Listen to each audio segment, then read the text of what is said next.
So, what does it really take to build all this AI we hear about? Let's find out. We're going to follow a builder's journey from the first spark of an idea to a finished product. It all starts with the blueprint, artificial intelligence, or AI. That's the whole grand idea. Inside AI, we've got machine learning. Here, systems learn from data instead of just following code. And that leads us to generative AI, which takes what it learns and creates totally new stuff. So how do these things actually learn? Well, it's all about one key ingredient, data. First off, that data has to be accurate. Garbage in, garbage out, right? It's got to be complete, too. You can't see the whole picture with just one puzzle piece.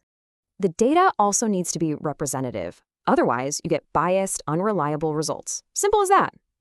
And of course, consistency is key. Mixed signals just confuse the model and create a mess. Finally, the data has to be relevant. You need the right tool for the right job. Okay, so we've got great data. Now, how does the machine actually learn from it? Well, the approach really depends on the data. Is it labeled, or is it just raw?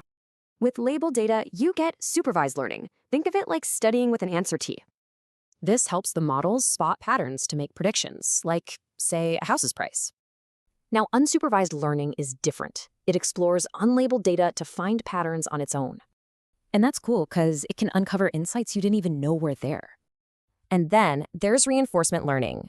This is basically learning by trial and error, by getting rewards. The whole goal is to maximize those rewards, which makes it awesome for complex tasks. Okay, let's get to the power tools. Most modern AI uses something called deep learning. Deep learning is what powers these huge foundation models trained on just immense amounts of data. You've probably heard of the big ones, LLMs for language and diffusion models for images.